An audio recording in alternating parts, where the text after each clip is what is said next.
A new study suggests that the planet Jupiter may have been hit a long time ago by a still developing planet, one about 10 times the size of Earth.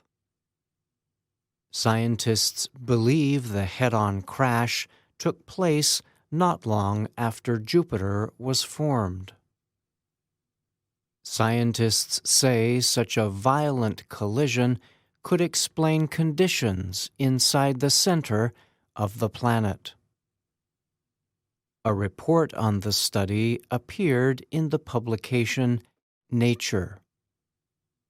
Astronomers believe the collision may have happened several million years after the formation of our Sun.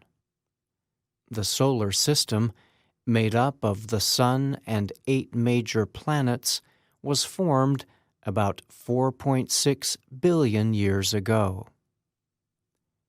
Jupiter is massive, more than 2 times the size of all other planets in the solar system combined. Jupiter is a gaseous planet, made up mostly of hydrogen and helium. Scientists believe it took shape when gravity pulled in gas and dust left over from the Sun's formation. Researchers have long sought to understand more about Jupiter.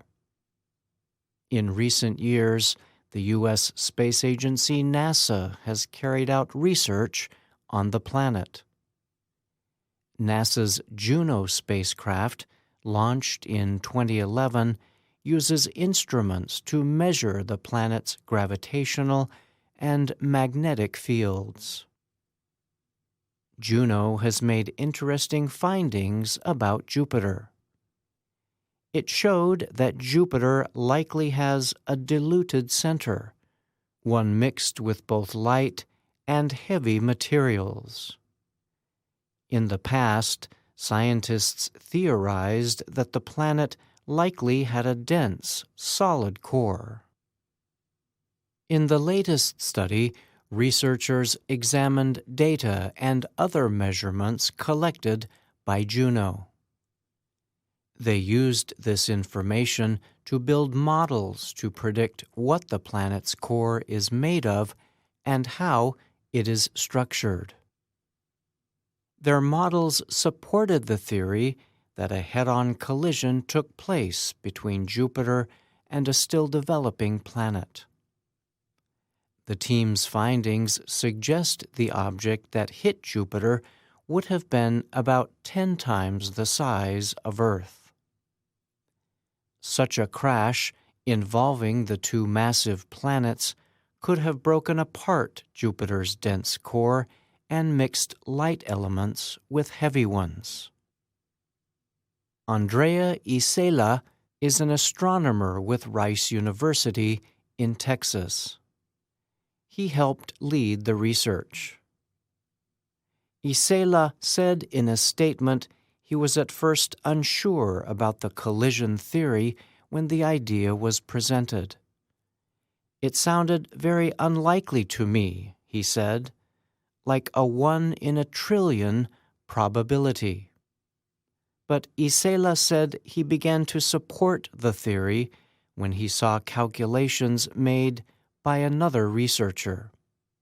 That researcher was Shangfei Liu, an astronomer from China's Sun Yat-sen University. He said the calculations, which came from computer modeling methods, changed his mind that the theory was not so improbable. The study found there was at least a 40% chance that Jupiter would collide with a still-forming planet within its first few million years. Isela said that scientists already believed such large collisions might have been common while the solar system was still developing. For example, we believe that our moon formed after such an event, he told the Reuters news agency. However, the impact that we postulate for Jupiter is a real monster. Under the theory, the still developing planet, also known as a protoplanet, would have been swallowed up by Jupiter. Liu said that if the collision had not happened, the protoplanet would have likely went on to become a massive gas planet in our solar system. The researchers also suggest that a similar collision involving the planet Saturn may have happened while the solar system was still young. This may explain the structural differences that exist between Jupiter and Saturn, they said. I'm Brian Lynn.